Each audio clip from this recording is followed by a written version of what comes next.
Perfecto, bueno, bienvenidos todos. Vamos a iniciar con el módulo 1, como ven en la presentación. También me confirman si se ve, por favor. Se ve la presentación, ¿no? Módulo 1, vamos a hacer el normativo. Sí, por favor, confírmenme el chat. Usemos el chat, ¿ok? Para comunicarnos, porque con el audio se cruzan los sonidos. Sí, confirmado. Perfecto. Excelente. Ok, buenas noches. Mi nombre es Raúl Morillo Príncipe, soy auditor médico desde hace mucho tiempo, prácticamente desde que salí de la facultad, luego Serums, y sin darme cuenta ya estaba haciendo auditoría. Entonces, prácticamente toda mi carrera de más de 20 años, buenas noches a todos, la he realizado pues en el tema de auditoría. Y temas pues de gerencia, administración, calidad. Y voy a compartir con ustedes algo de esta experiencia, y específicamente en este módulo 1 vamos a ver lo referido al marco conceptual y a la normativa de auditoría en salud. Entonces, en esta primera sesión vamos a ver principios y fundamentos de la auditoría en salud, ¿no? Una terminología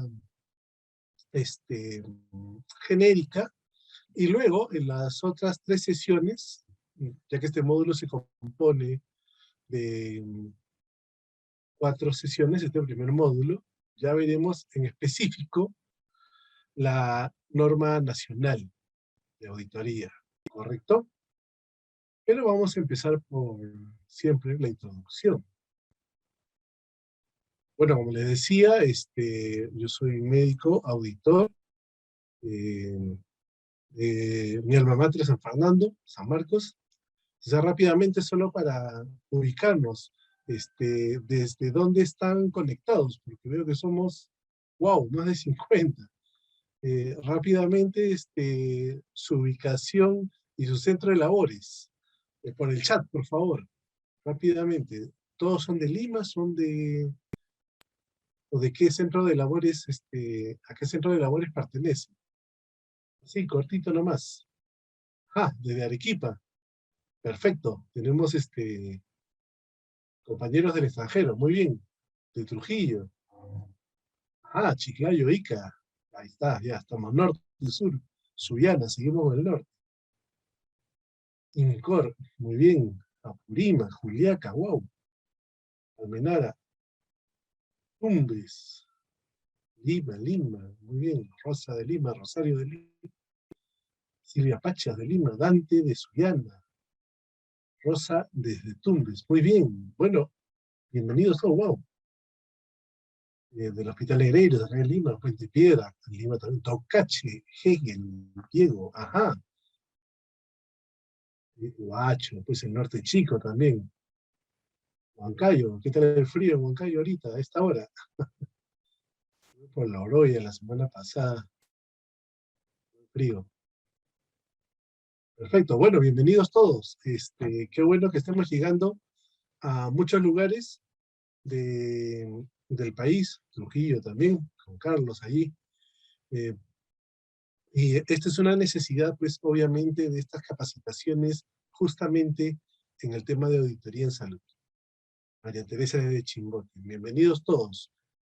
Tuve la oportunidad, he tenido la oportunidad de trabajar justamente por el tema de auditoría en salud, 3 temporadas. Actualmente laboro en la Superintendencia Nacional de Salud, y también he estado en el sector privado, en Pacífico, en clínicas privadas, la Clínica Internacional San Borja, en la Contraloría General de la República. Hipólito está desde Tumbes, ajá.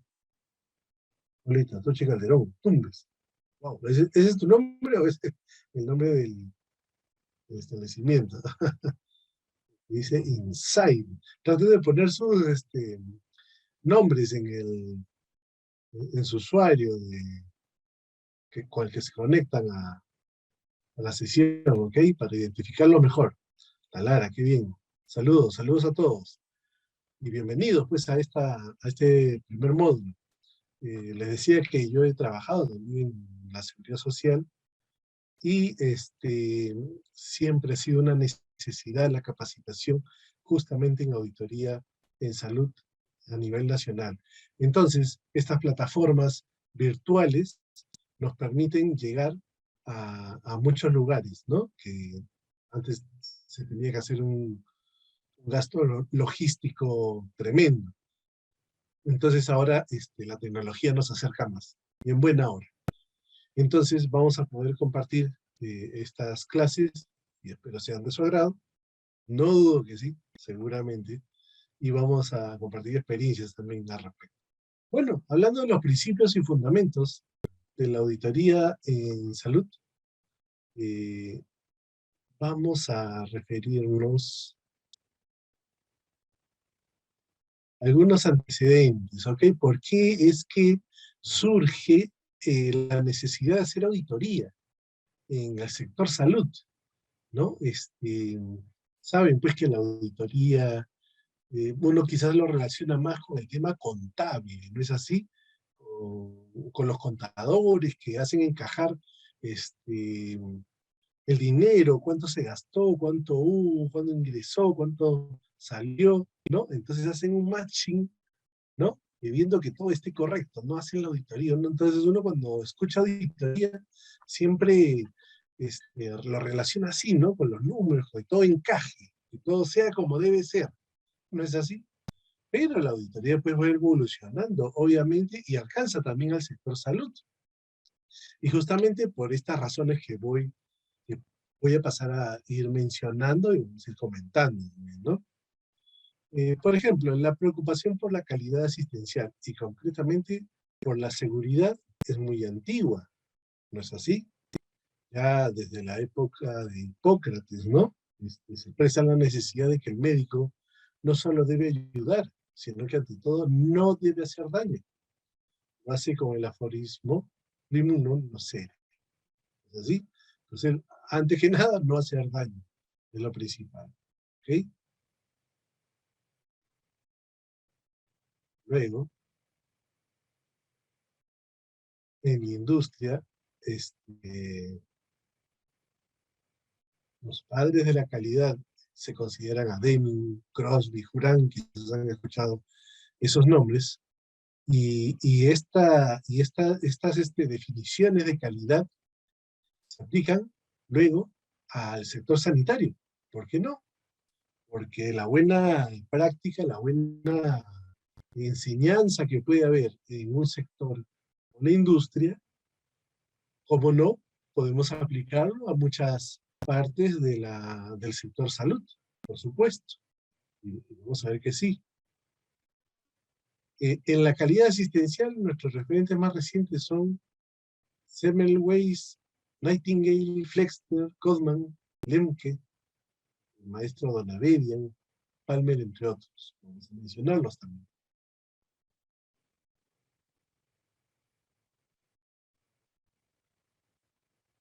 Pierre Charles Alexander Lewis, considerado el precursor de la medicina basada en la evidencia, propuso llevar a cabo la cuantificación a la medicina. Interesante, ¿no? Y por ello es que muchas veces, y lo hemos visto ahorita en plena pandemia, ¿no? Eh, Quizás una especialidad no muy reconocida era la del epidemiólogo, ¿no? Pero en la pandemia se ha visto la importancia que tiene justamente esta especialidad y el uso de los epidemiólogos justamente en el tema de los números, las estadísticas. Eso nos ha permitido demostrar estos 3 años de pandemia muchos cambios, muchas situaciones y nos ha demostrado una vez más lo importante del método científico, de la medicina basada en evidencias y no solo en nuestra propia experiencia, lo cual es muy valioso. Por cierto, la experiencia del profesional de la salud, de quien trabaja en salud, es muy importante, pero hay que reflejarlo en números, hay que cuantificarlo, porque con ello uno demuestra las mejoras que en teoría se están dando con la intervención de ciertas actividades sobre el trabajo, ¿no es así? Entonces, Pierre Alexander, con su método numérico, cuantificó los síntomas, la gravedad y eficacia de los tratamientos. Además, que tú cuantificando puedes hacer comparaciones, ¿no es así? Puedes comparar tratamientos, por ejemplo, para una enfermedad y escoger cuáles son las mejores alternativas.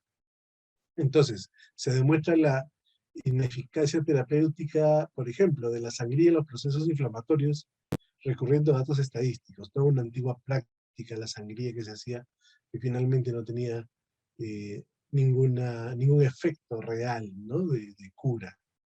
¿No? Lo contrario.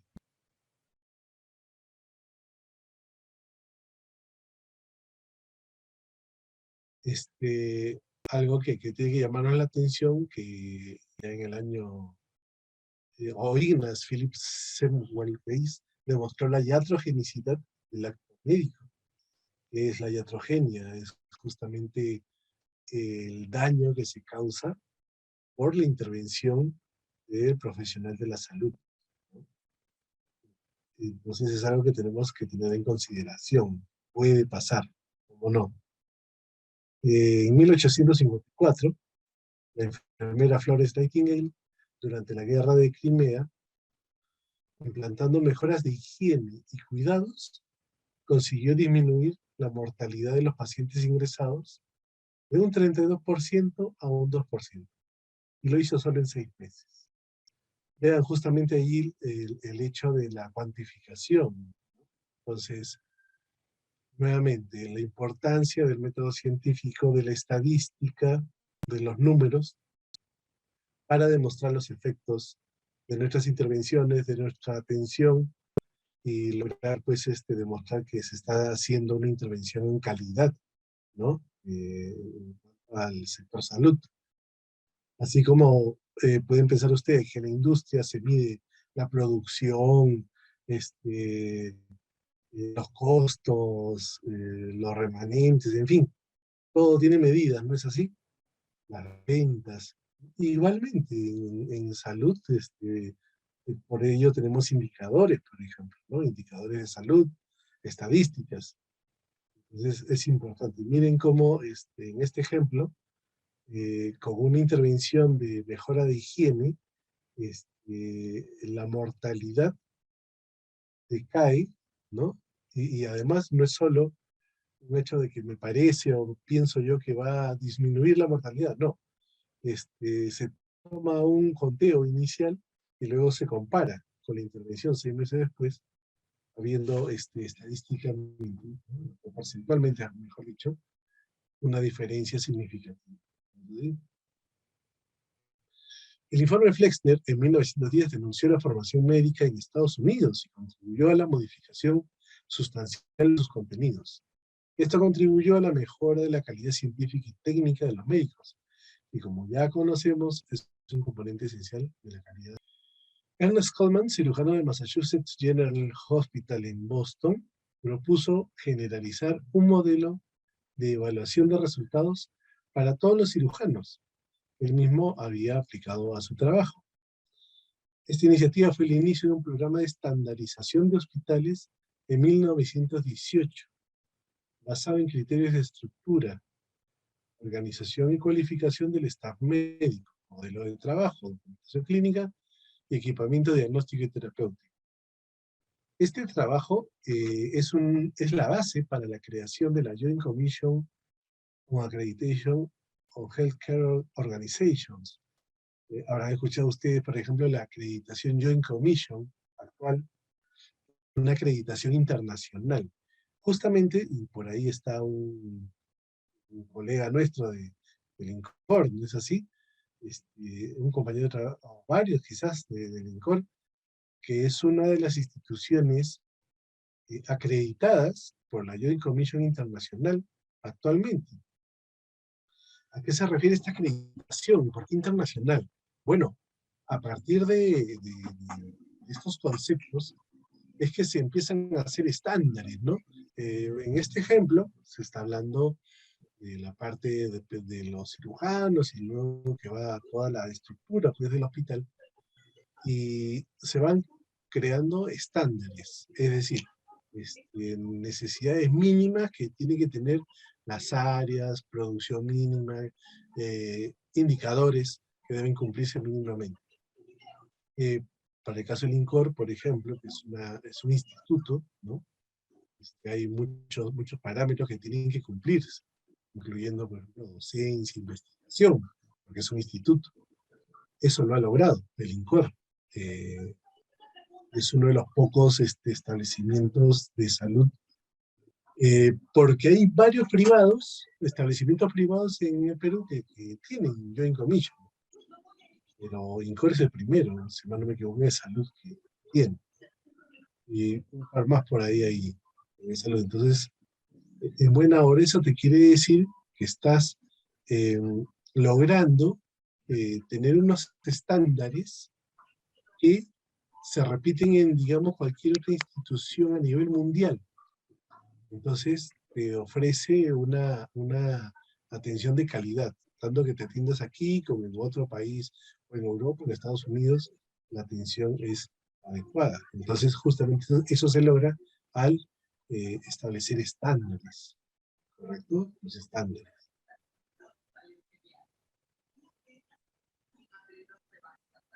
Por cierto, estas definiciones, estos temas, los vamos a ver también ya pegados en la misma norma de auditoría de la calidad de la atención en salud, la norma nacional, que la vamos a ver en las siguientes reuniones.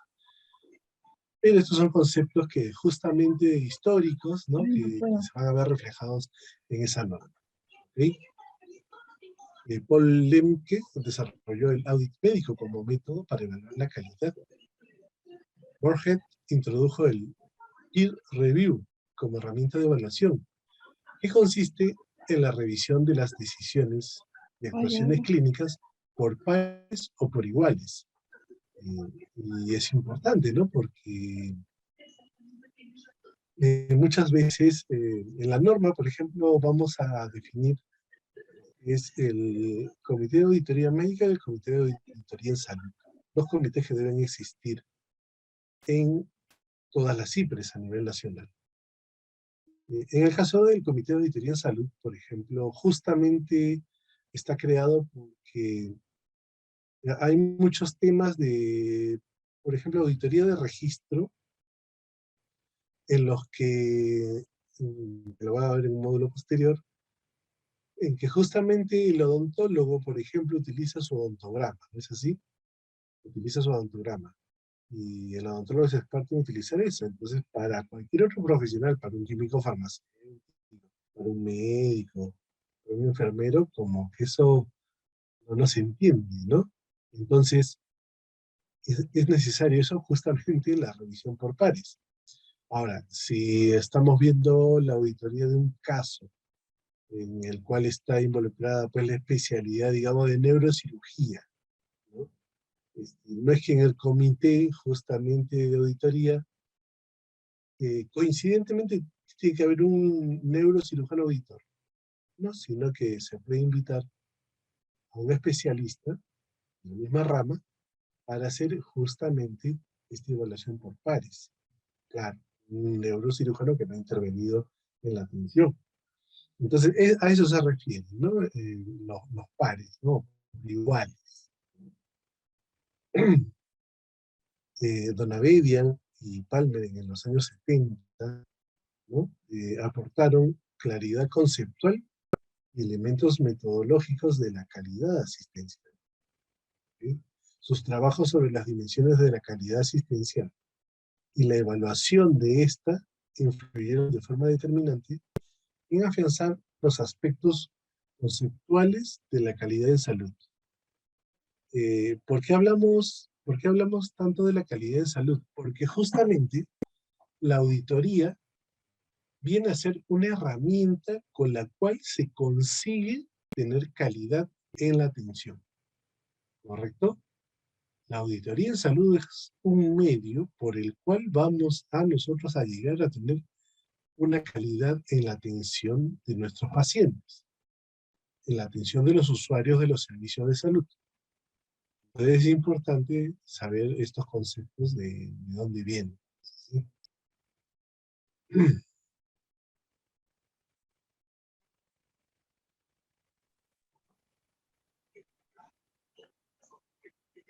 A ver, a partir de la aparición de los informes del IOM, Institute of Medicine de los Estados Unidos, las dimensiones de la atención centrada en el paciente y la seguridad del paciente han sido aceptadas y consideradas como dimensiones transversales a la atención sanitaria. ¿Okay? Justamente acá fue el estudio Errores Humanos, ¿no? En el cual pues se identificó cuántos problemas había relacionados a la atención en salud, ¿no?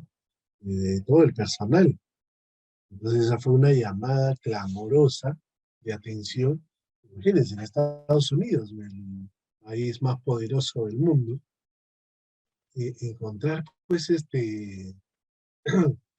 tantos efectos adversos en los pacientes, tantas muertes incluso, y obviamente el personal de salud pues no tiene la obligación, por ejemplo, de mantener la vida, ¿no? Es algo que no podemos nosotros evitar cuando ya la patología está muy avanzada, ¿no?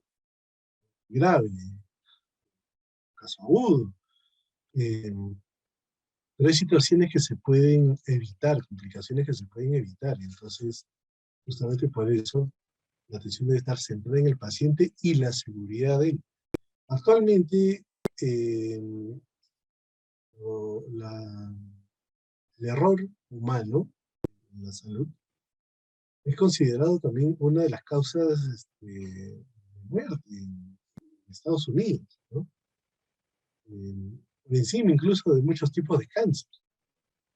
Entonces, Estados Unidos ha invertido a partir de estos estudios que se han hecho, ha invertido no millones, sino billones de dólares para evitar el error humano en la atención de salud, o disminuirlo, ¿no? Porque definitivamente no se podría eliminar, pero para disminuirlo, controlarlo, evitar su presentación, ¿no? Entonces, existe una relación significativa entre la seguridad y la calidad de los servicios sanitarios. Mientras que la seguridad no garantiza la calidad, la seguridad es un prerequisito indispensable para la provisión de servicios de alta calidad, digamos de básico. Ya bastante tendríamos con ajustar el tema de seguridad del paciente. Ya con eso, al menos tenemos una línea base, ¿no? Luego la atención podría ser de calidad, en buena hora, ¿no? Pero al menos ya estamos con una línea base, ¿ok?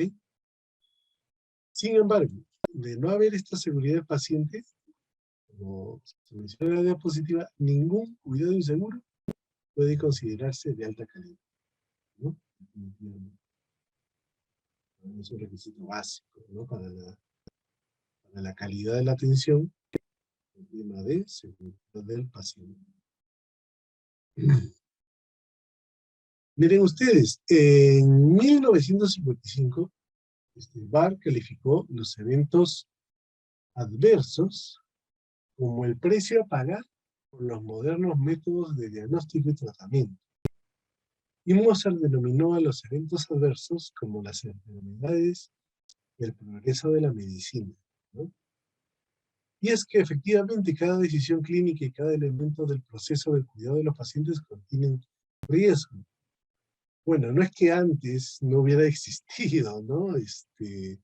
Lo que pasa es que se va evidenciando, se va confirmando y demostrando con el conocimiento que se va adquiriendo a lo largo pues, de los siglos, ya la demostración y la causalidad de uno u otro efecto, ¿no? Como les decía, la aplicación del método científico, de los números, de las estadísticas, es trascendente, la cuantificación es necesaria para poder demostrar ello. Entonces, no es que antes no haya existido, sino que se pensaba que era pues porque así tenía que suceder. No, hoy en día puedes demostrar claramente eh, un- una causa que te va a provocar un daño de manera directa, ¿no?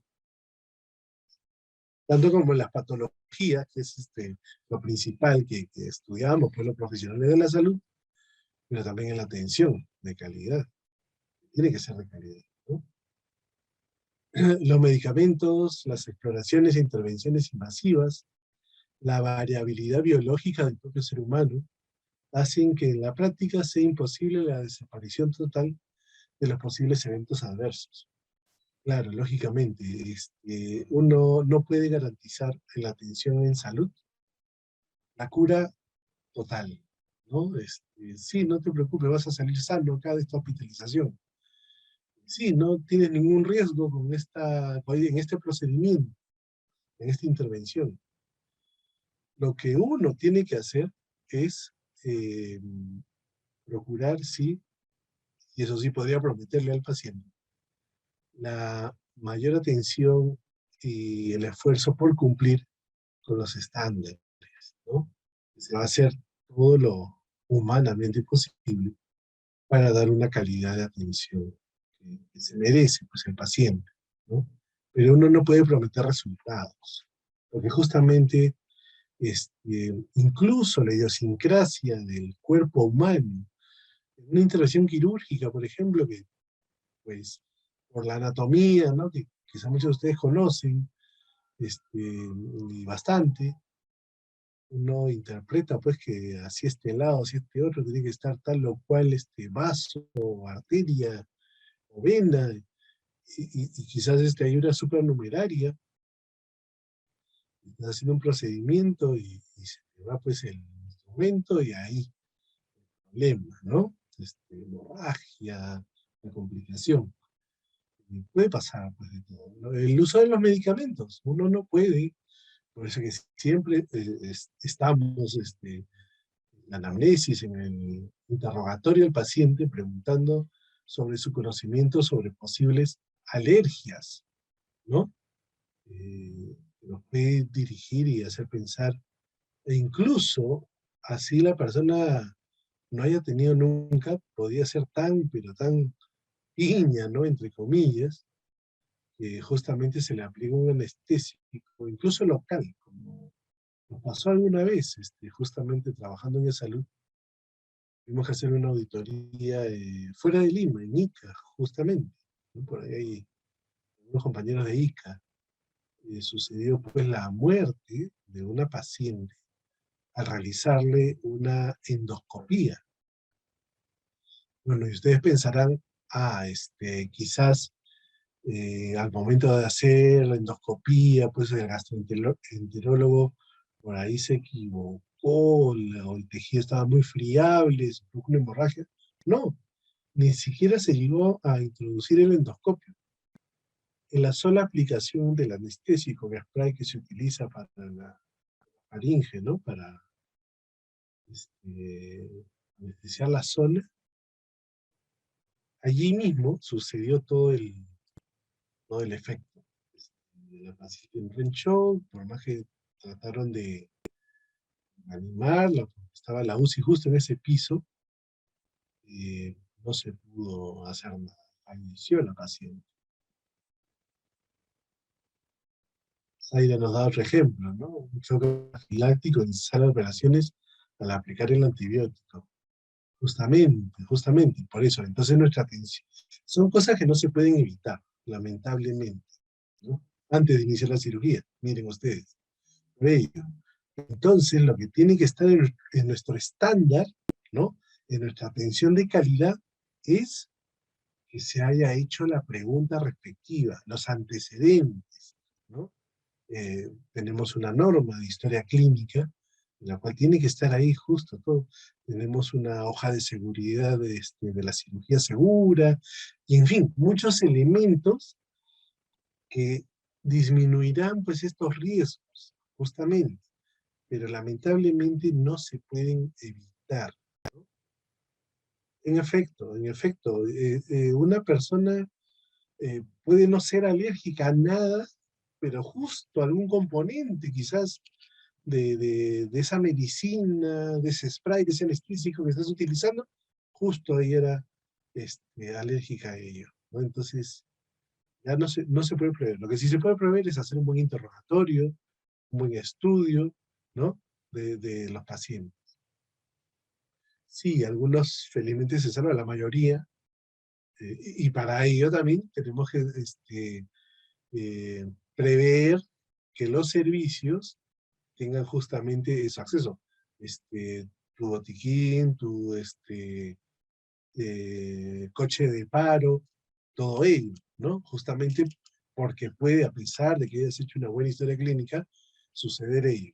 Entonces tiene que estar preparado. O el acceso para las áreas críticas en determinado momento, un paciente se te puede desmayar sentado esperando su consulta externa y le puede dar un infarto en ese momento. Entonces tiene que estar todo determinado para poder dar una atención justo en ese momento de emergencia, ¿no? Bueno, es parte también de lo que los autores eh, van encontrando, ¿no?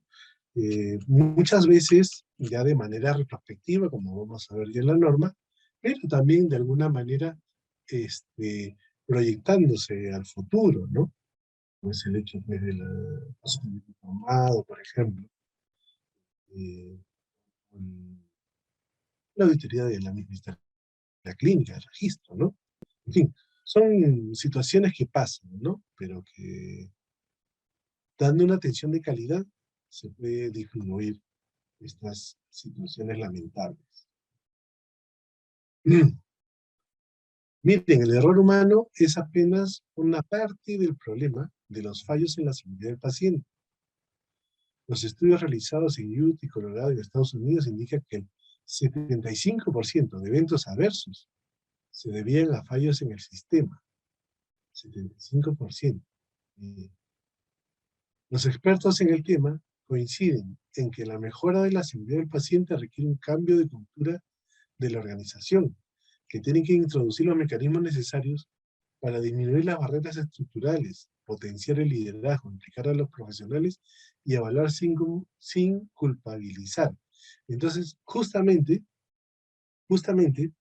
la auditoría va por ese lado. Miren, ahora que nos mencionas su compañera Zaira, ¿no? Que actualmente se están auditando las notas de enfermería, eh, pero en un afán, véanlo así, no de culpabilizar o encontrar responsables de tal o cual evento adverso, no, o sea, esto se tiene que hacer con un cambio de cultura justamente, en el cual se audita, perfecto, y la norma lo dice, lo vamos a ver esto más adelante, pero sin fines punitivos.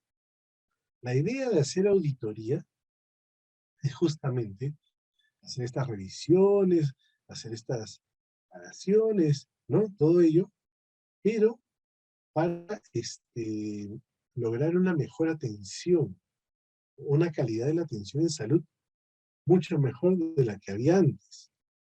Para eso se hace, ¿correcto? No es para mujer culpable, porque que es lo inmediatista, ¿no? Y quizás por ahí lo deben haber escuchado, o quizás algún jefe, justamente ahora que, a razón de este ejemplo, que por eso compañera, se esté buscando más bien, a ver, quién fue el culpable, quién tuvo la culpa, quién no preguntó, no hizo esto, no hizo lo otro.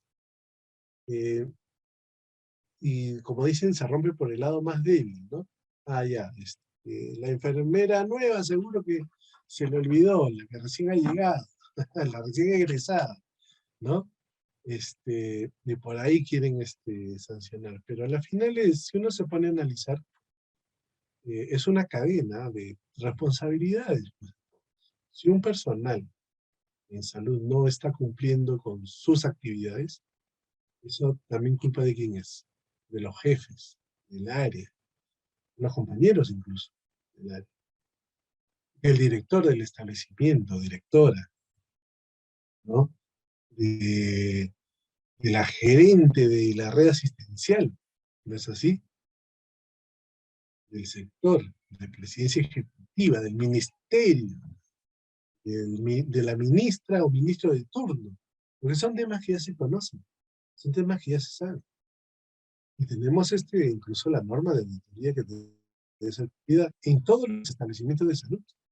Si está cumpliendo, voy a hacer un comentario más adelante, cuando veamos ya la norma, justamente de que aparentemente los informes de auditoría que debían enviarse trimestralmente a el Ministerio de Salud por todas las regiones del país, no se estaban enviando o se enviaban y nadie las miraba en el MINSA.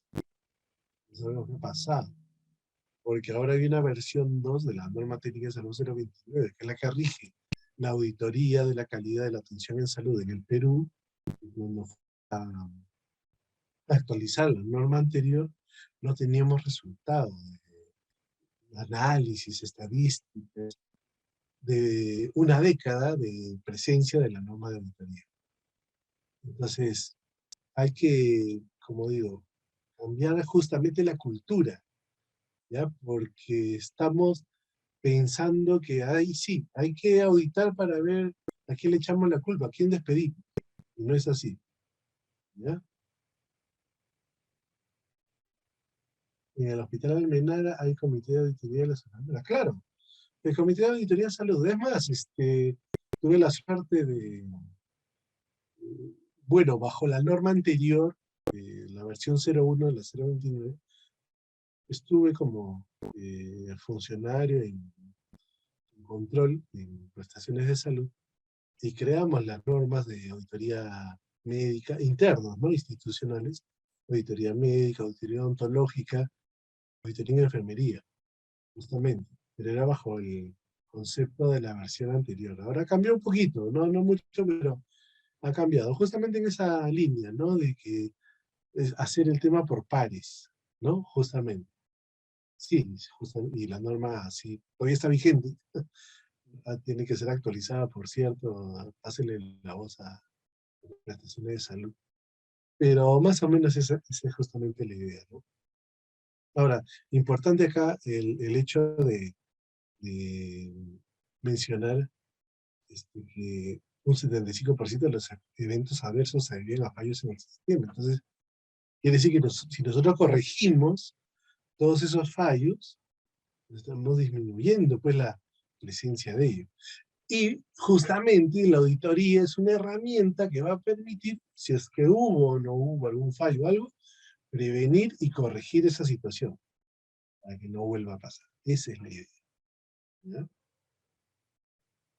Y cómo no, se potencia el liderazgo. El comité, por ejemplo, de auditoría de las enfermeras en el Hospital Almenara, entiendo pues que ellas mismas, a sus propias colegas, a los colegas, podrán llegar de una manera pues más cercana, no más íntima, y con su liderazgo lograr los cambios que se quieren. ¿No es así? Y la idea es esa, justamente.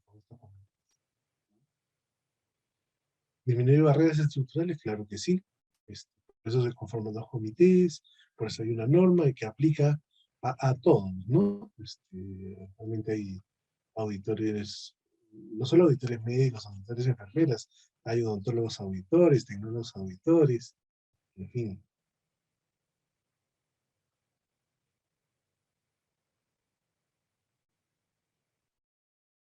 Miren, el Harvard Medical Practice Study estimó la incidencia de daños iatrogénicos en hospitales de Nueva York en el año 1984. En 1992, utilizando métodos similares, se replicó el estudio en Utah y Colorado, encontrando una incidencia anual de acontecimientos adversos del 2.9%. De hecho, solo detectaba eventos adversos graves, ya que el 13% en Harvard y el 6.6% en Utah fueron eventos adversos con consecuencia de muerte. Es decir, en estos estudio se contaba más que nada las muertes, ¿no? Las muertes. El estudio de calidad de atención sanitaria australiana, publicado en 1995, mostró una tasa de incidencia del 16.6% entre pacientes hospitalizados. Es decir, ya consideraba todo tipo de eventos adversos, ¿no? No solo los que llegaban a la muerte, sino los que se corregían justamente y no llegaba pues, a ese suceso. Entonces, por eso su tasa era mucho más alta, ¿no? Pero los estudios previos no hacían mucha incidencia sobre la muerte.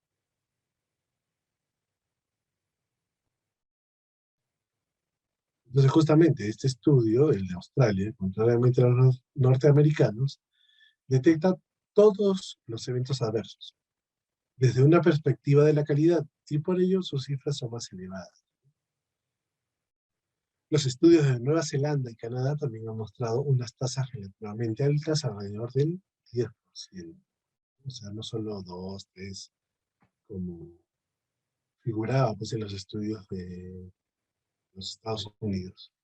Miren, en España, el estudio ENEAS aportaba el dato de 9.3%, incluyendo los pacientes que ingresaban con eventos adversos, ¿no? Eh, Importante hacer estos estudios también en el país, ¿no es así?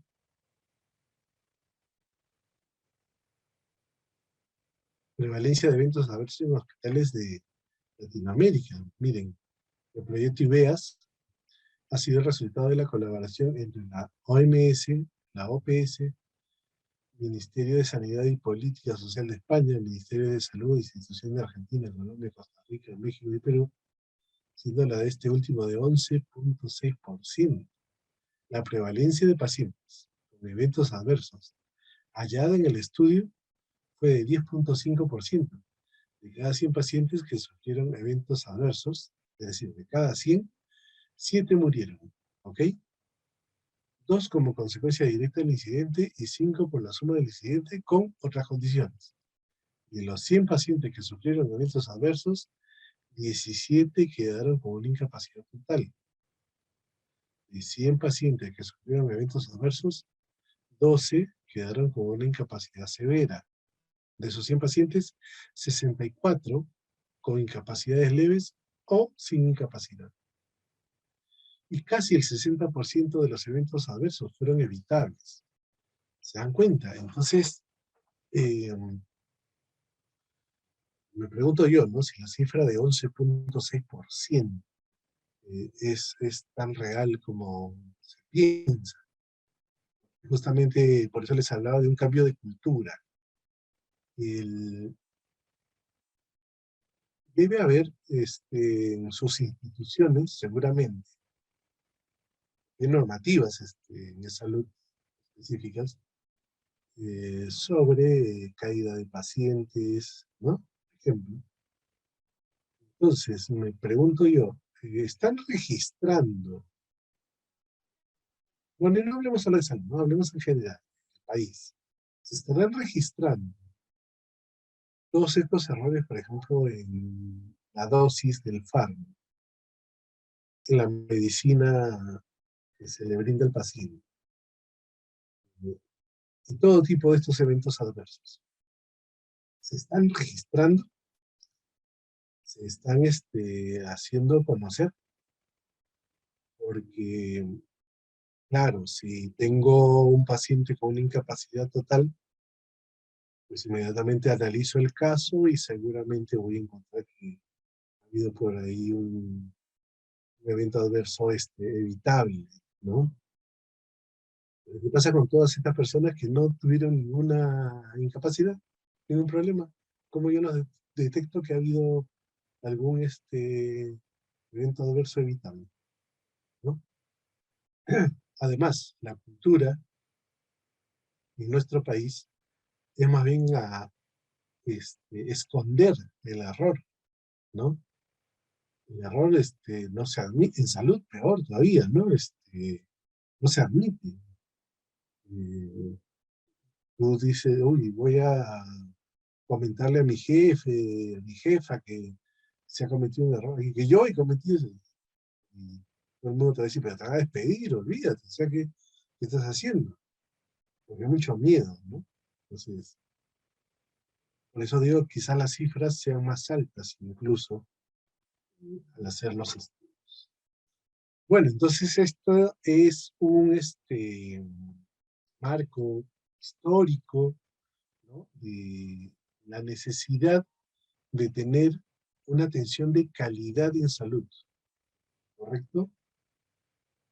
Y eso se logra, entre otros, con el uso de la auditoría como una herramienta para lograr la calidad, justamente. La auditoría en salud no está hecha para la búsqueda de culpables, ¿no?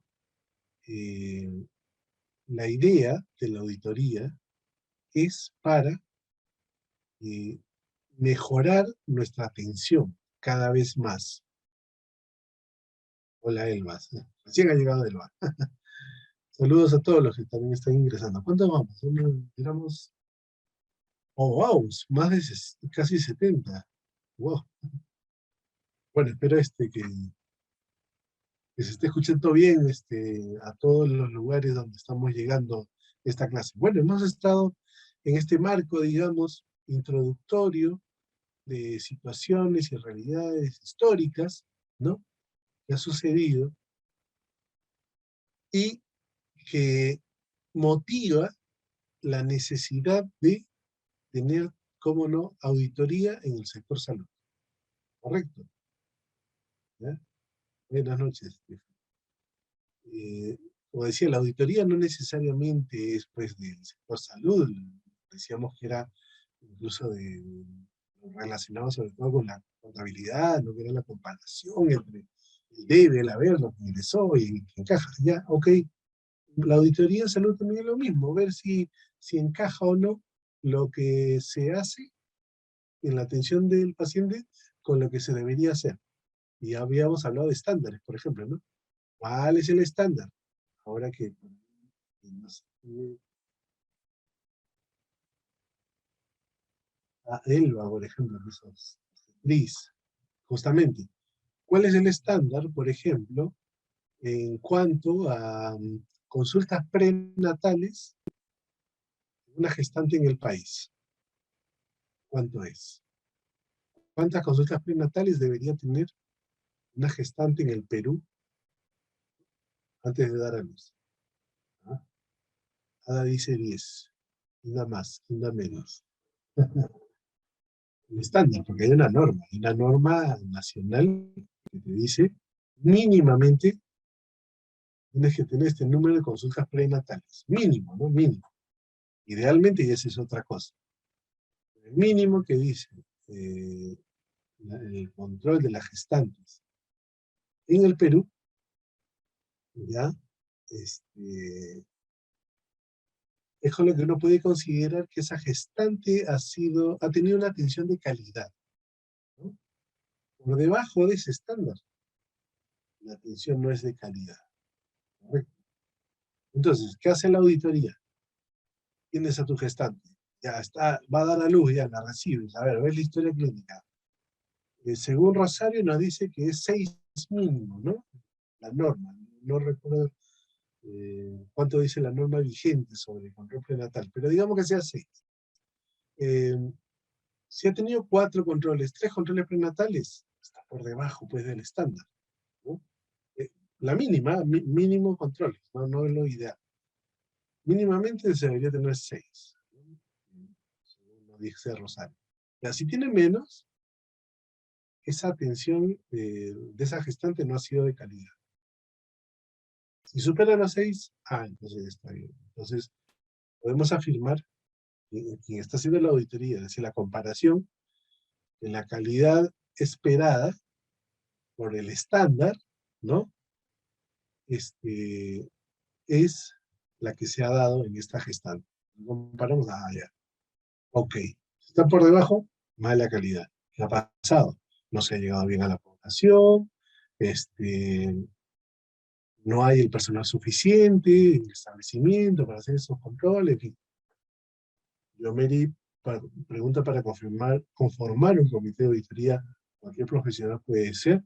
Está en la norma. Lo vamos a ver seguramente en la siguiente reunión que tengamos, el próximo miércoles, pero voy adelantando. Hay 2 comités de auditoría que deben funcionar en un establecimiento de salud. Un comité de auditoría médica conformado por mínimamente 3 médicos y un comité de auditoría en salud, en el cual pueden ser conformados por médicos, enfermeros, obstetras, químicos farmacéuticos, tecnólogos, profesionales de la salud, odontólogos, auditores, ¿correcto? Entonces, cualquier profesional puede efectivamente pertenecer a este segundo comité, al de auditoría en salud, ¿correcto? Lo vamos a ver en la norma, ahí más definido, pero voy adelantando, haciendo respuesta a la pregunta de Yomeri que sí, cualquier profesional de la salud, ¿ok? Profesional, no técnico, correcto. Bueno, entonces ya hemos hecho esta introducción y nos vamos ahora a ver un tema interesante, ¿no? Al hablar de calidad, decíamos que tiene que haber estándares, ¿no es así?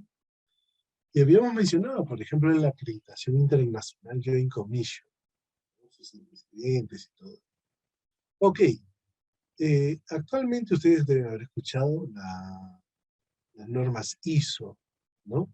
Son justamente unos estándares internacionales para determinados puntos específicos, ¿no? Sistemas, gestión, documentación, etc. Entonces, justamente una de esas normas ISO, la 19011, nos brinda el marco que se aplica, cómo no, a la parte de auditoría. ¿Ok? Entonces vamos a ver, en general, lo referido a esta norma ISO, las primeras partes, que se aplican de manera muy parecida en nuestra norma nacional, ¿no? Y algunos conceptos que aquí vamos a mencionar y seguramente repetiremos más adelante.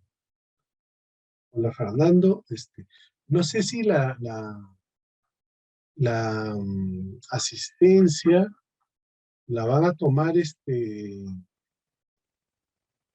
a veces lo hacían con con un link, ¿no?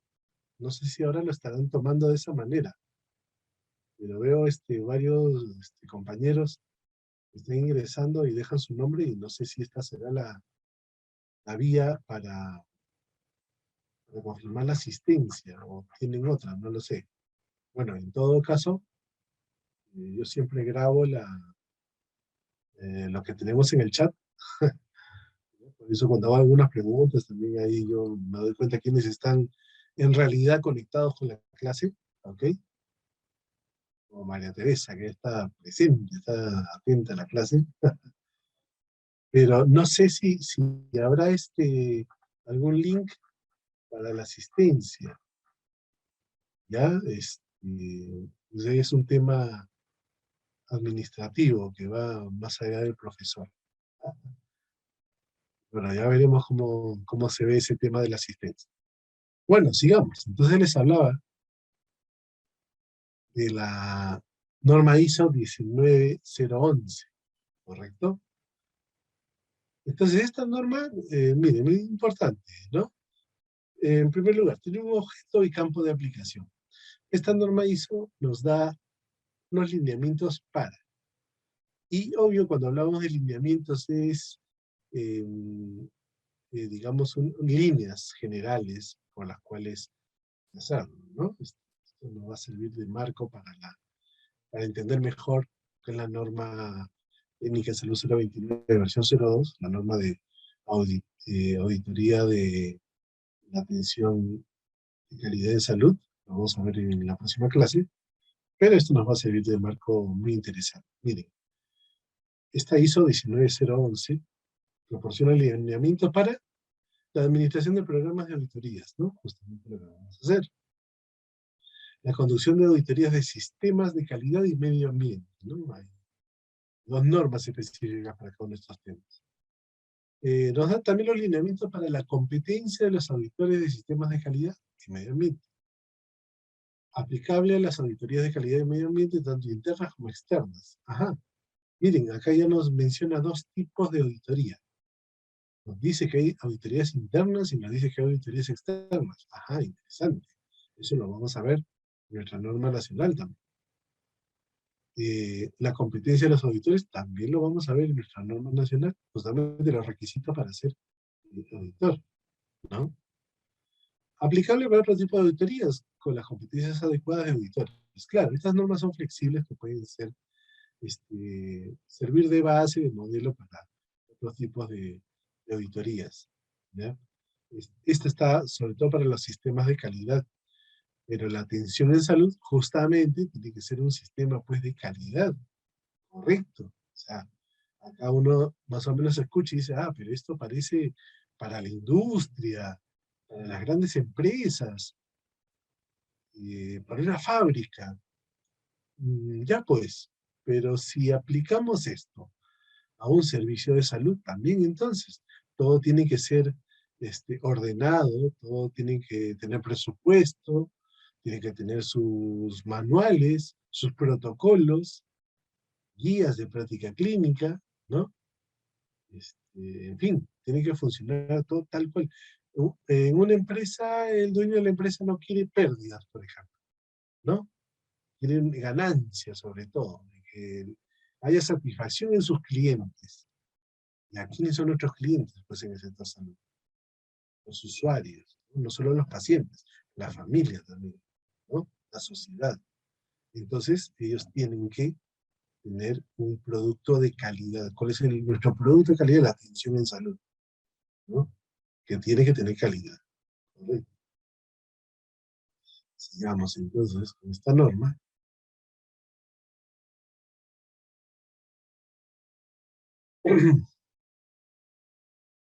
Tienen unas referencias normativas, obviamente, los documentos normativos constituyen disposiciones, es una norma internacional, el ISO, por si acaso, recién ingresado.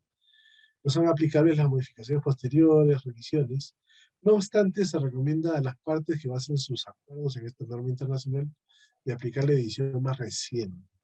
Bueno, esto aplicado a las otras ISOs, ¿no? A las otras ISOs, más que nada. Esto no aplica mucho a nuestra norma nacional, y como digo, lo veremos a partir de la próxima.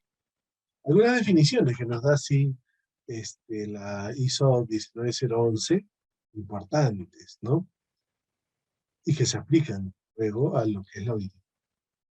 Justamente, definiendo la auditoría, nos dice que es un proceso sistemático, independiente y documentado para obtener evidencias de la auditoría y evaluarlas de manera objetiva con el fin de determinar la extensión en que se cumplen los criterios de auditoría. Ajá, importante, es una buena definición que en efecto se puede aplicar a salud. Miren, a ver, si a cada auditoría le aumenta auditoría en salud, ¿será un proceso sistemático? Claro que sí. Tiene un orden la auditoría en salud. Esta es la norma técnica. Independiente, claro, porque el comité de auditoría que realice esta auditoría no ha intervenido en la atención que se está auditando. Y documentado para obtener evidencias de la auditoría, por supuesto. Una máxima en auditoría, recuerden, es que todo se basa en evidencias. Así como la medicina basada en evidencias, en auditoría también. Evidencias. El papelito manda, como diría aquel antiguo filósofo peruano, el papelito manda. Todo es documentado. Es decir, yo, por ejemplo, voy a, voy a ver un caso, ¿no? Entonces me dicen, tengo que ver el tema de una queja, de un reclamo, porque dice que el personal de salud el personal de salud ha maltratado pues al paciente. Oye, ¿cómo es eso? ¿Qué ha pasado? Ah, lo que pasa es que el señor Paolo ha maltratado al paciente cuando ingresó al establecimiento de salud. Entonces uno empieza a averiguar. A ver, señor Paolo. No, pero él no estuvo ese día que atendieron al paciente. ¿Y tú cómo sabes? Ah, porque el registro indica que quien estaba presente ese día no era Paolo, era el señor Abel Muñoz, ¿no? ¿Y qué hacía Abel Muñoz en lugar de Paolo ese día? Ah, lo que pasa es que Paolo estaba de vacaciones. Entonces, ¿yo cómo sé eso? Ah, porque he pedido, ¿no? La programación de vacaciones y en la fecha que está indicando el paciente que ha sido maltratado, ¿no? Ahí está, figura que el puesto del señor Paolo estaba reemplazado por el puesto del señor Abel Muñoz Cabanillas, ¿no? Y claro, como Abel Muñoz se parece mucho a Paolo, el paciente lo ha confundido, ¿no? Ahora, no es que el señor Abel Muñoz lo haya maltratado, sino que no se dejó entender porque tiene una manera muy peculiar, don Abel, de hablar con los pacientes, ¿no? Conocido. En fin, eso sí es subjetivo, pero lo que no es subjetivo es el parte de ese día de quien estuvo presente, el, el cronograma de vacaciones, es otro documento que ahí está, ¿no? La misma queja o reclamo que puede estar en un libro de reclamaciones, por ejemplo, ¿no? Todo ello son documentos que van a ir como nuestros papeles de trabajo, ¿ok? Entonces, cuando hagamos nuestro informe de auditoría, todo se va a basar en documentos, en papeles de trabajo, no en lo que me dijeron, me contaron, no, todo es con evidencias. Recuerden, el papelito manda, ¿no? Y bueno, obviamente el principal documento y base para la auditoría viene a ser la historia clínica. ¿Okay? Sin embargo, hay otros documentos también que apoyan, ¿no? El registro de entrada, partes, registro de vigilancia, el libro de vigilancia, por ejemplo, también de nuestros amigos vigilantes, también nos puede dar muchas luces en algún caso, en fin. ¿Okay?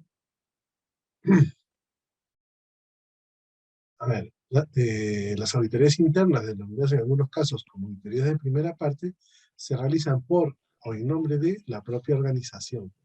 La revisión por la dirección y con otros fines internos se pueden constituir la base para una autodeclaración de conformidad de una organización. Justo en la anterior diapositiva mencionábamos que había auditoría interna y externa, ¿no? Y se estaba mencionando auditoría interna y externa. Ok, justamente acá se menciona sobre la auditoría interna que es de la propia organización. Y bueno, en el caso de ustedes, muchos de sus establecimientos son establecimientos grandes, ¿no? En los que hay personal, digamos, suficiente como para conformar los comités. Pero ¿qué pasa, por ejemplo, en un puesto de salud alejado, ¿no? Donde hay un serumista, por ejemplo, un médico serumista, hay un técnico y un psicólogo. Son 3 profesionales de la salud, nada más, ni siquiera hay licenciados. ¿Qué hacen allí, por ejemplo? ¿Ellos pueden conformar un comité? No pueden, porque no ni siquiera los 3, y ninguno tiene capacitación en auditoría. Imagínense. Por lo tanto, ellos no podrían conformar el comité, de acuerdo a lo que dice nuestra norma nacional. Y si no hay ese comité, no se puede hacer auditoría interna. Ah, ¿qué se puede hacer entonces alternativamente? Auditoría externa, ¿no? Auditoría externa. Y acá está justamente. La externa incluye lo que se denomina generalmente auditoría de segunda y tercera parte, se llevan a cabo por partes que tienen un interés en la organización, tal como los clientes, otras personas de su nombre. Se llevan a cabo por organizaciones auditoras independientes y externas, tales como aquellas que promocionan el registro, la certificación. Bueno, esto, por ejemplo, para la Joint Commission, ¿no? Que vendría a ser una certificación, una auditoría externa, ¿no? Una certificación externa. En el caso, por ejemplo, de un establecimiento de salud que no tenga el suficiente personal para conformar su comité interno, ¿quién tendría que hacer las veces de un comité externo? pues el comité del hospital base, por ejemplo, o de la red asistencial, ¿no? Ahí habría un comité externo que haría auditorías de todas maneras en ese establecimiento.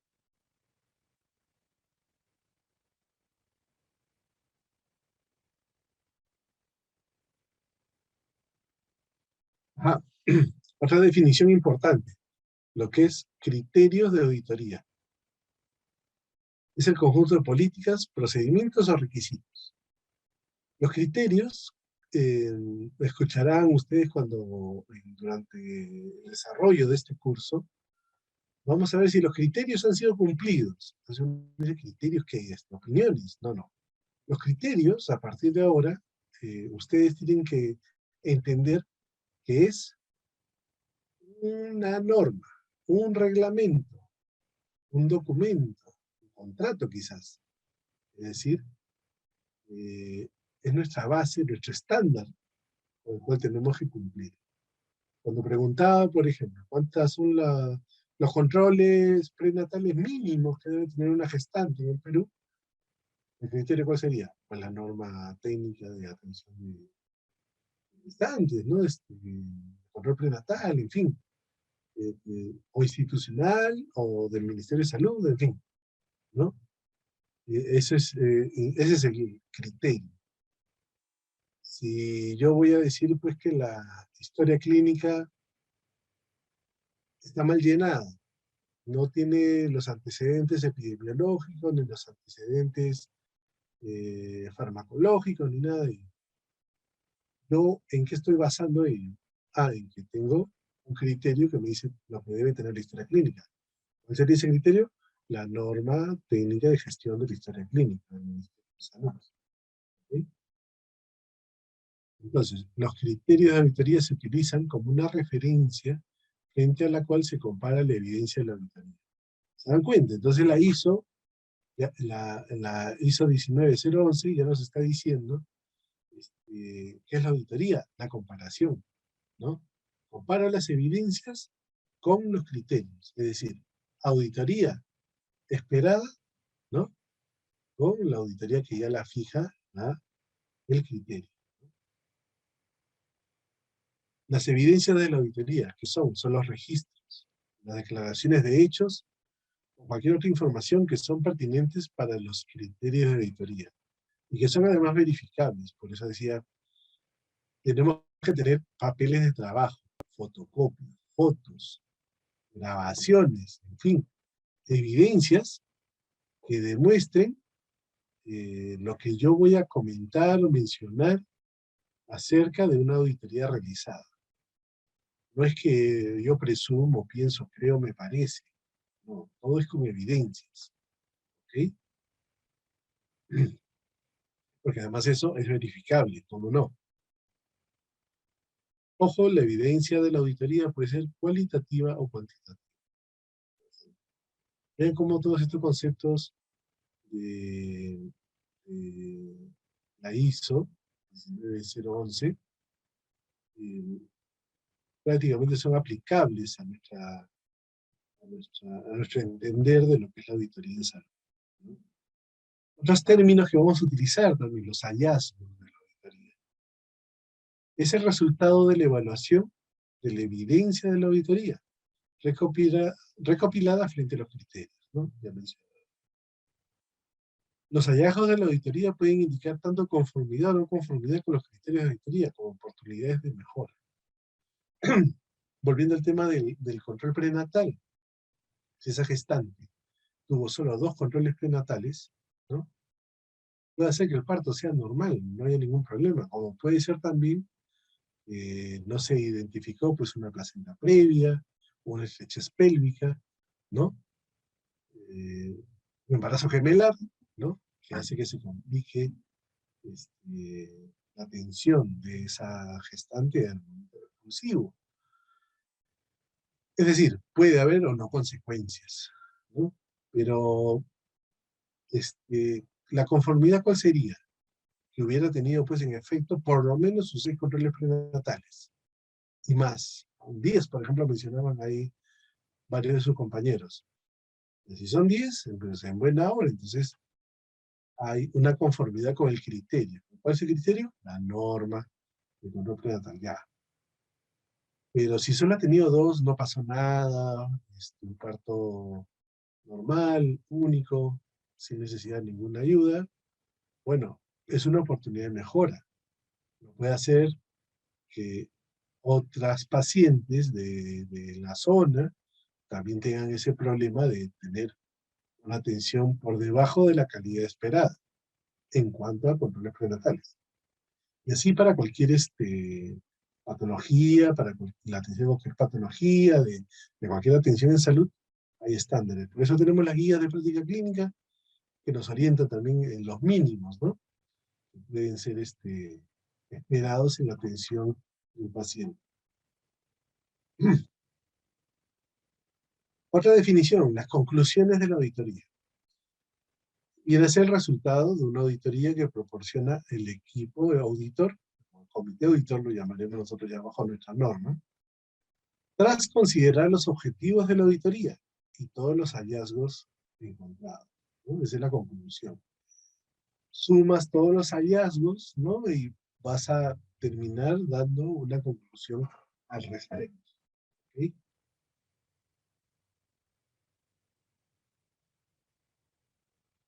Otras definiciones, cliente de la auditoría, no es la organización o persona que solicita una auditoría.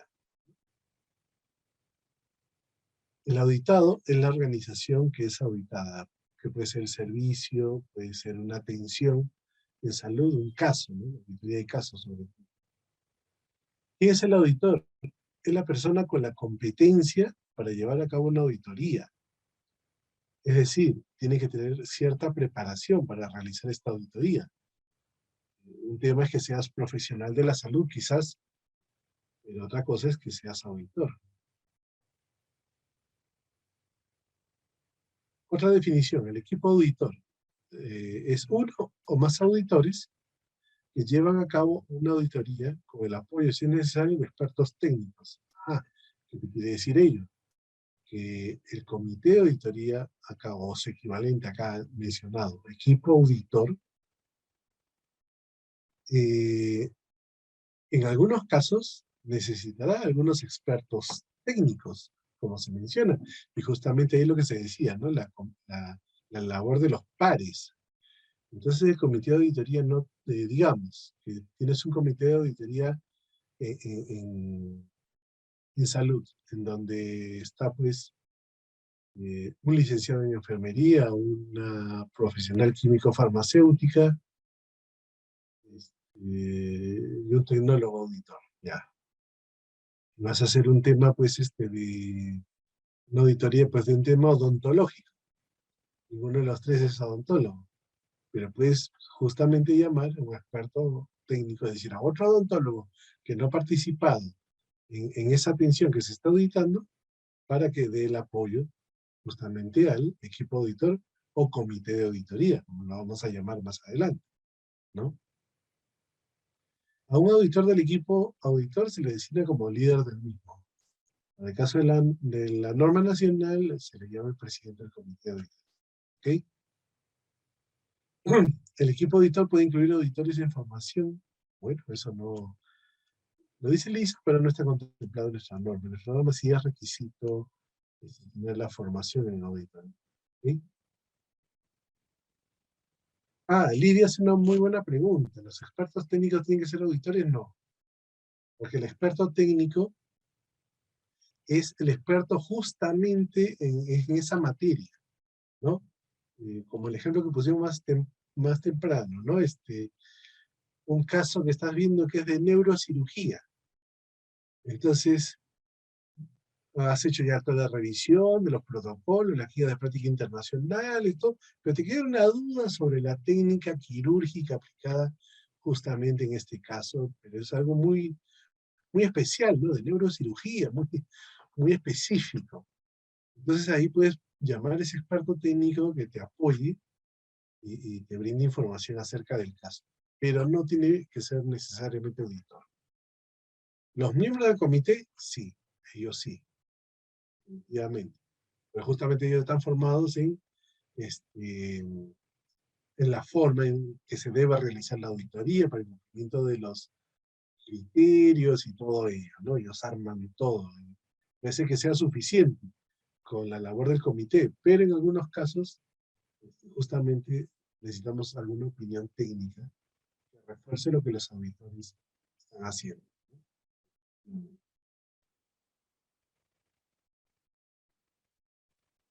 Y justamente acá está el experto técnico, la persona que aporta conocimientos o experiencia específicos al equipo auditor.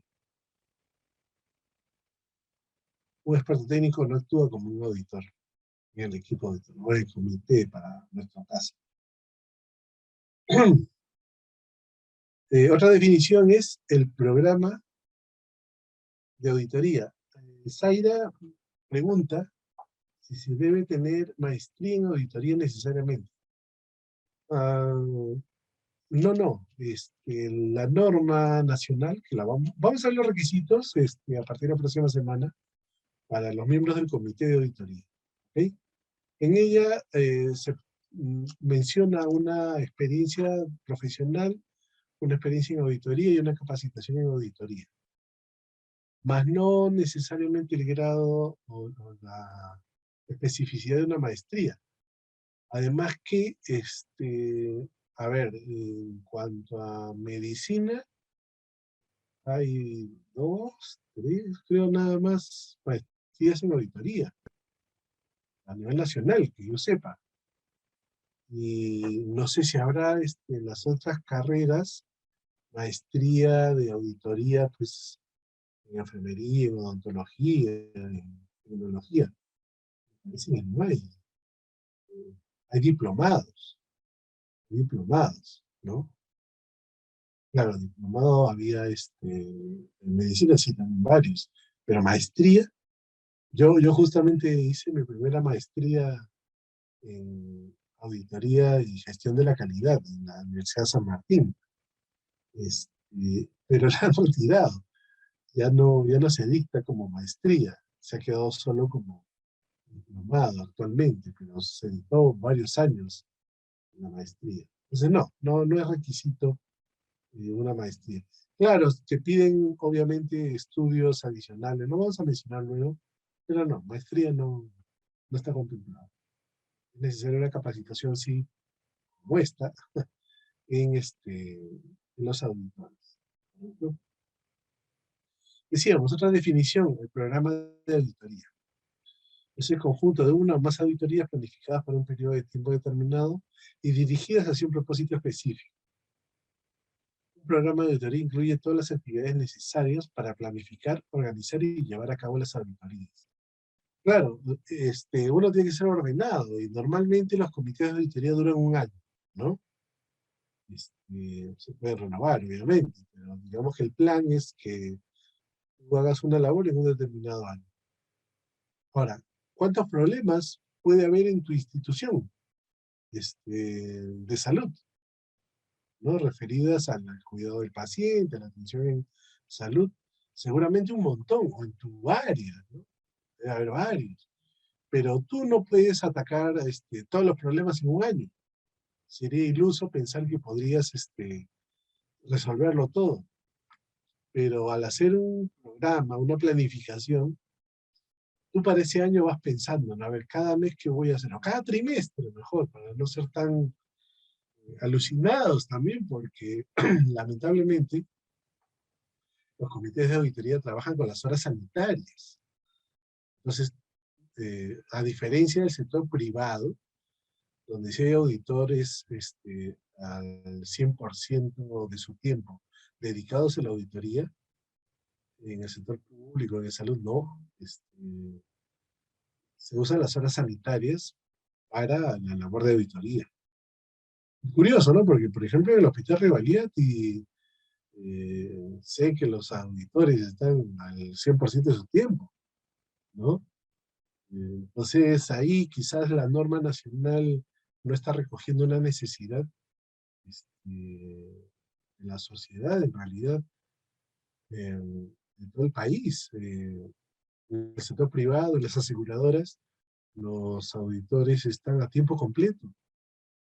Es más, en algunas clínicas privadas hay grupos de auditores para cada tema. Hay auditores del SOAT, hay auditores de la EPS, hay auditores de reembolsos, así, por grupos específicos para tal o cual actividad.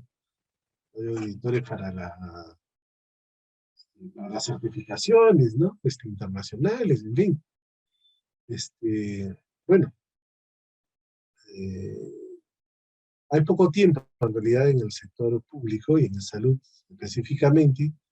Entonces tú en tu programación anual tienes que ser un poco más objetivo, ¿no? ¿Qué se puede cambiar, qué se puede hacer en el año? Y de esa manera haces un plan anual objetivo, ¿no? No demasiado ambicioso porque hay que ser realista también, ¿no? Hay que ser realista. Y además, qué sí se puede cambiar y qué no se puede cambiar, ¿sí? Hay cosas que no van a poder cambiarse a corto plazo, entonces, ¿para qué nos metemos algo que no, ni el presidente de la República puede cambiar? Pero hay cosas que sí, ni siquiera necesitan presupuesto, pueden mejorarse, ¿sí? Cambia de actitud nada más en los equipos y se cambian las cosas y se mejora mucho, ¿sí?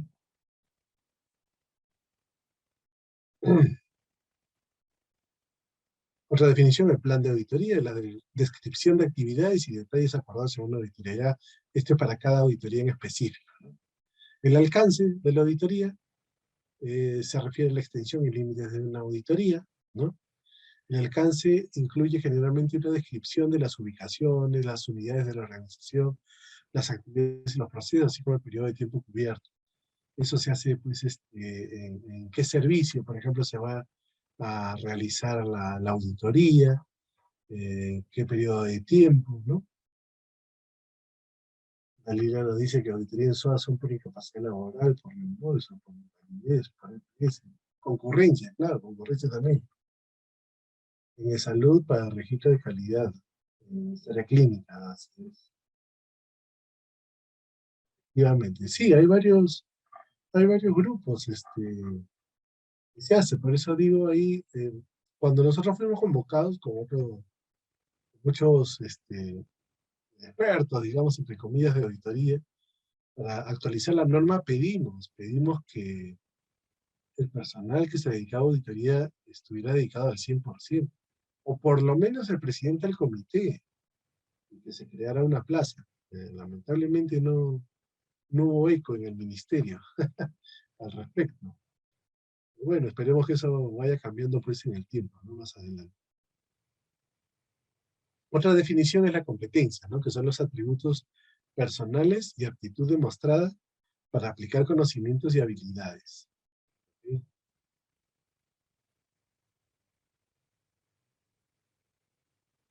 Entonces, vamos a ver lo que son principios de auditoría según nuestra ISO 19011, estamos haciendo referencia.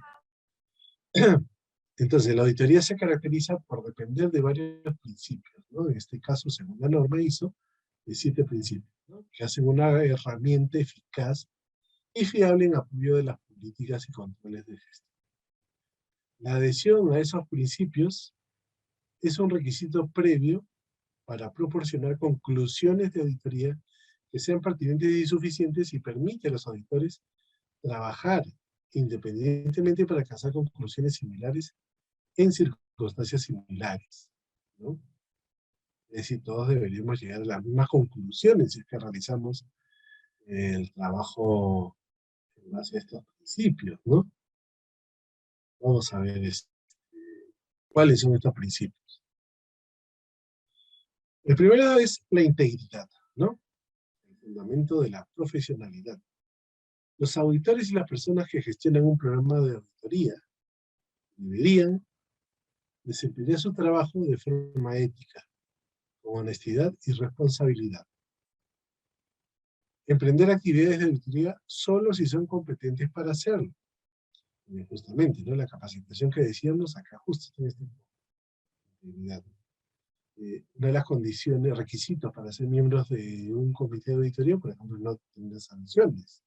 Por ejemplo, justamente está en alguien que sí desempeñar su trabajo de forma ética, honesta y responsable. Desempeñar su trabajo de manera imparcial, es decir, permanecer ecuánimes y sin sesgo en todas sus acciones. Efectivamente, el auditor tiene que ser muy objetivo, imparcial. Ser sensibles a cualquier influencia que se pueda ejercer sobre su juicio mientras lleva a cabo una auditoría. Insensible parecería, ¿no?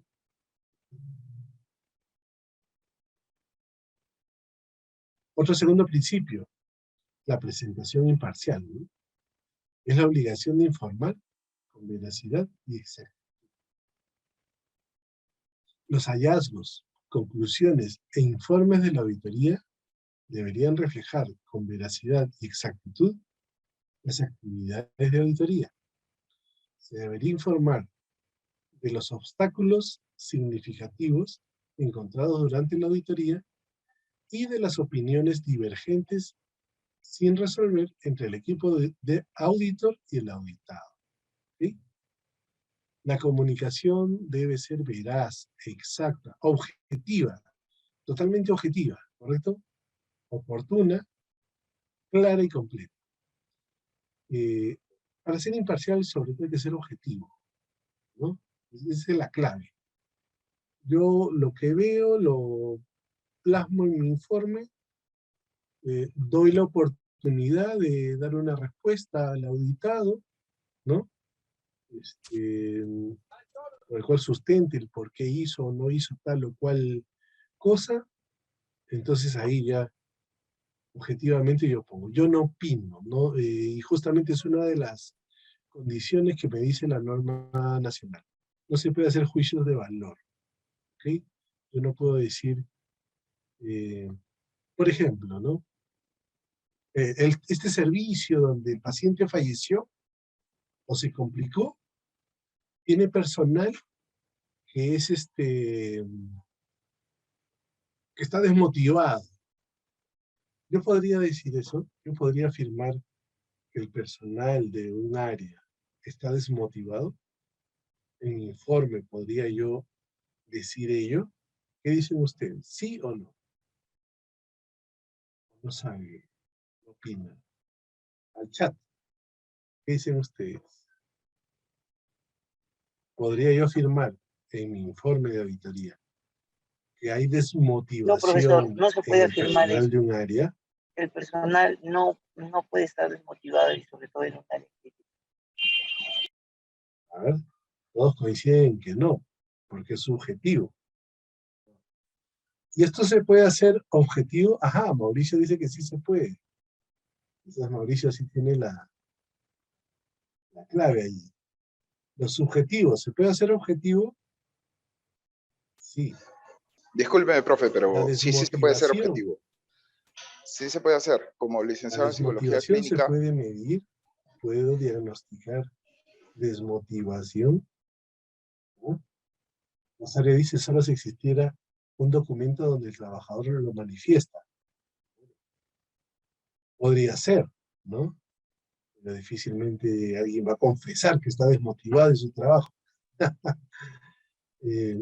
Por eso Pero le sí se digo, puede no se puede medir. porque en un área crítica el personal no puede estar Creen que desmotivado, para a eso no están ser pues, nuestros que no amigos tenga los las psicólogos, herramientas ¿no? suficientes para Los poder psicólogos trabajar.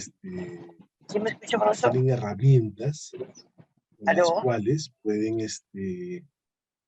efectivamente evaluar, ahí está como dice Mauricio, una evaluación clínica de actitud y estrés, y de esa manera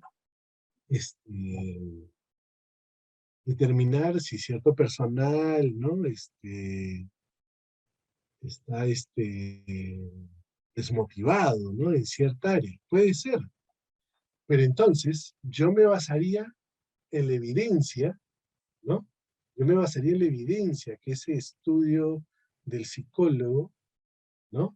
Me indica, y afirmaría entonces en mi informe, de acuerdo a los resultados de la evaluación hecha por el psicólogo tanto, ¿no? Se, exacto, o sea, es un documento que justifica lo que yo estoy diciendo, ¿no? Eso está evidenciando lo que yo estoy diciendo, ¿no?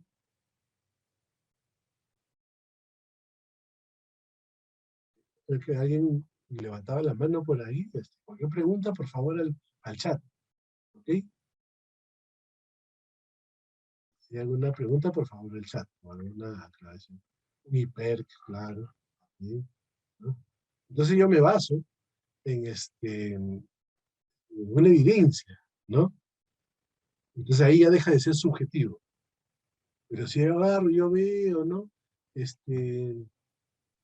Podría decir, por ejemplo, no, acá los alumnos están desmotivados porque no han prendido su cámara, ¿no? Entonces la gente como que no tiene muchas ganas. Es subjetivo, yo no sé, ¿no? Yo no sé si están disfrutando las clases, si están animados, motivados, o ya están con sueño. Entonces, tengo que tener una herramienta que me permita lo subjetivo hacerlo objetivo, ¿correcto? Al hacer las cosas de manera objetiva, entonces yo tiendo a ser imparcial. Eso es importante para un auditor. Mauricio nos dice la norma técnica de evaluación del mapa, ¿no? De psicología sí puede dar,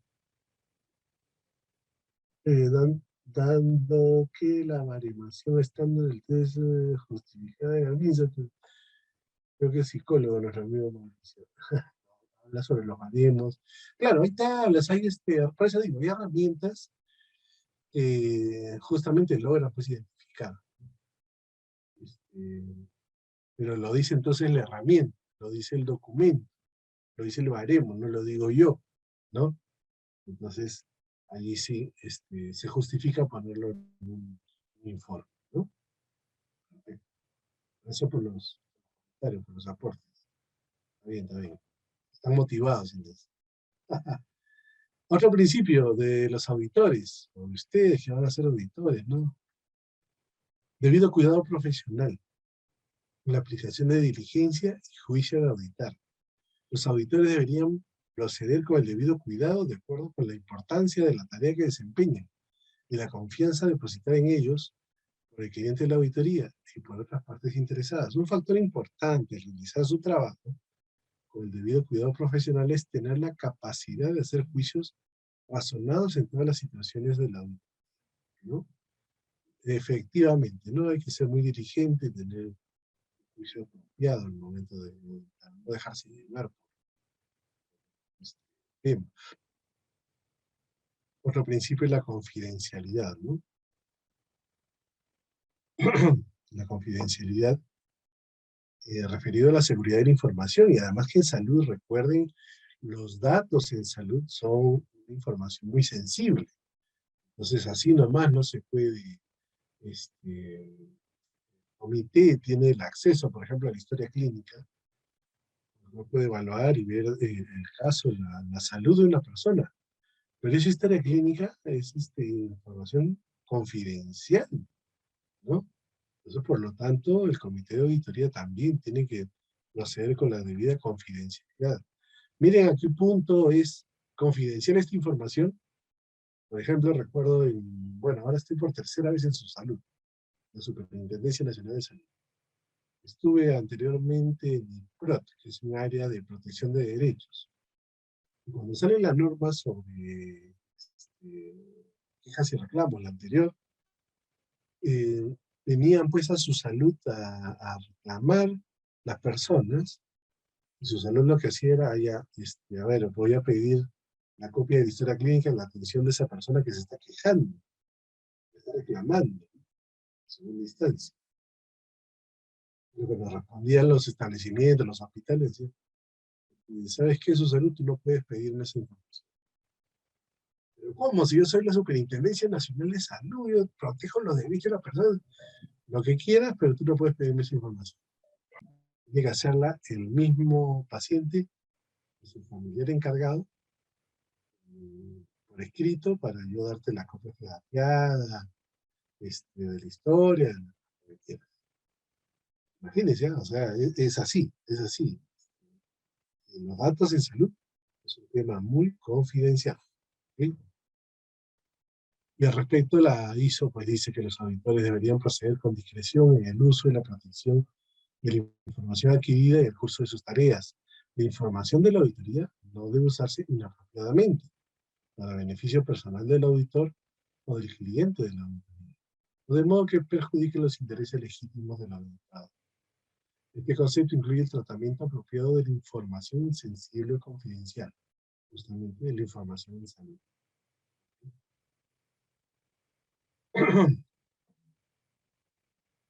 Otro principio es la independencia, ¿no? La base para la imparcialidad de la auditoría y la objetividad de las conclusiones de la auditoría, la independencia. Los auditores deberían ser independientes de la actividad que se audita siempre que sea posible. Y en todos los casos deberían actuar de una manera libre de sesgo y conflicto de intereses. Por lo tanto, los que están en el comité, si alguno se va a hacer la auditoría de algún caso en el que haya participado alguno de los auditores del comité, entonces inmediatamente él en esa auditoría no participa, justamente para que haya conflicto de intereses, como si fuera de un familiar, por ejemplo, ¿no? Para las auditorías internas, los auditores deberían ser independientes de la función que se audita si es posible. Los auditores deberían mantener la objetividad a lo largo del proceso de auditoría para asegurarse de que los hallazgos y las conclusiones de la auditoría están basados solo en la evidencia, ¿correcto? Bueno, para organizaciones pequeñas puede que no sea posible que los auditores internos sean completamente independientes de la actividad que se audita, pero deberían hacerse todos los esfuerzos para eliminar el sesgo y fomentar la objetividad, ¿no? Claro, cuando es un establecimiento de salud pequeño, donde hay poco personal, digamos que solo hay pues, 2 químicos farmacéuticos, entonces necesariamente por ahí, en algún caso vas a auditar algo que tú como químico hiciste. Bueno, pues te abstienes e invitan al cuarto técnico, sería el otro químico farmacéutico, ¿no? Para que no haya pues justamente los sesgos de conflicto de interés.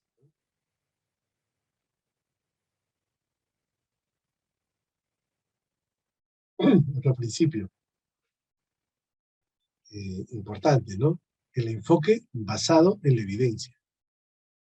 El método racional para alcanzar conclusiones de la auditoría fiables y reproducibles en un proceso de auditoría sistemática, ¿no? La evidencia de la auditoría es verificable, ¿sí? Verificable. Se basa en muestras de la información disponible, ya que una auditoría se lleva a cabo durante un periodo de tiempo delimitado y con recursos finitos. Coincidentemente lo que decíamos, ¿no? Tiempo delimitado, recursos finitos, sí, pues nuestras horas sanitarias son pocas para poder hacer. Entonces, tenemos que echar mano de la información disponible lo más rápido posible, ¿no? El uso apropiado del muestreo está estrechamente relacionado con la confianza que puede depositarse en las conclusiones de la auditoría. Al respecto, la versión 01 de la norma, que ya no está vigente, la versión 2 de la norma técnica 0029, hacía mucho énfasis en el tema de muestreos. Pero para la realidad nacional se dificultaba bastante. En realidad, había que sacar un N muestral, por ejemplo, para las historias clínicas, para la auditoría de registro. Y te daba un número pues elevado, no había suficiente personal, ni horas hombre para hacer esas auditorías de registro, nada más, imagínense. Entonces, quizás ahora actuamos un poco más con un muestreo, un poco, digamos, sin tanto fundamento estadístico, pero en la práctica sigue siendo efectivo, ¿no? Para temas sobre todo de auditoría de registro. O sea, si un N muestral de 1000 historias clínicas te da, pues, que tienes que auditar por lo menos 93 historias, les aseguro que auditando 5 historias, vamos a llegar a la misma conclusión de que esa historia está mal registrada, mal llenada, ¿no? Lo mismo con 5 que con 93, que sería el número mínimo suficiente, una muestra estadísticamente significativa de esos 1000. Pero en la práctica hemos visto que quizás por ello en la versión 2 no se fue tan duro al respecto. Pero todo siempre basándose en evidencia. Y el último principio de la auditoría es el enfoque basado en riesgos. Un enfoque de auditoría que considera los riesgos y oportunidades. Claro, recuerden que estamos viendo unos lineamientos de la ISO, ¿no? De la ISO 19011. Vamos a coincidir seguramente en varios puntos con nuestra norma nacional, pero no necesariamente todos. Acá, por ejemplo, este punto es un enfoque basado en riesgos que debería influir sustancialmente en la planificación, la realización y la presentación de informes de auditoría a fin de asegurar que las auditorías se centran en asuntos que son importantes para el cliente de la auditoría y para alcanzar los objetivos del programa de auditoría. Y obviamente, sí, pues, nuestras mejoras en la atención de calidad en salud tiene que basarse, pues, en los riesgos que existen. Es decir, algo que quizás no sale por fuera de esta ISO, norma internacional, ISO 19011, los sistemas de gestión de la calidad, es que no menciona lo que son las recomendaciones. Que más bien, justamente, en nuestra norma nacional sí está descrita, y yo diría que es la parte más importante de la realización de una auditoría. Si bien la auditoría es la comparación entre lo que se debió hacer y lo que se hizo, ¿no? Entre la calidad esperada y la calidad observada, ¿no? Esa es la comparación, esa es la auditoría. Sí, vamos a encontrar seguramente algunos errores, ¿no? Los que denominaremos hallazgos, y luego no conformidades si es que no han cumplido algún criterio, ¿no? Ok, pero digamos, ese es el diagnóstico que está haciendo la auditoría. El comité de auditoría no es solo que vaya y ponga el dedo en la llaga, acá está el problema. No, la auditoría de la calidad en salud es allá, tengo este problema, tuvo estas posibles causas, ya, ¿y ahora qué hago? La recomendación, ¿no? Como estas auditorías en base a la ISO son más que nada para señalar los errores porque las empresas, las organizaciones inmediatamente corrigen, en salud no es tan sencillo, pues porque, y además, una solución en un establecimiento no necesariamente lo misma solución en el otro, puede ser parecidos, pero el valor agregado que le va a dar el auditor es justamente plantear una recomendación para que esas no conformidades encontradas no vuelvan a repetirse o disminuyan, ¿no? La idea es esa. El valor agregado que va a tener la auditoría es hacer recomendaciones. Pero algo que no menciona mucho la ISO, ¿no? 19011, no se queda más en la parte de conclusión. Pero ya en la norma técnica nacional, ahí sí la vamos a describir plenamente. Esta ha sido una introducción más que nada para ver el entorno en el cual se ha dado pues la necesidad de hacer auditoría en salud, ¿no? Porque se fue pues comprobando que había muchos temas de complicaciones o eventos adversos dependientes del mismo personal de salud, de los sistemas de salud, de los establecimientos. Entonces, ante ello surge pues la necesidad de que haya auditores que vayan mirando, cotejando, comprobando, ajustando la calidad que se brinda en esos establecimientos. Por ello es que han aparecido pues, los auditores en salud de todas las especialidades, no solo médicos, ¿cierto? De todas las especialidades, ¿no? Es la idea también de hacer esa revisión por pares, ¿no es así? Bueno, entonces, hasta aquí, a ver, una no, ahí está. Bueno, entonces, hasta aquí justo estamos en la hora.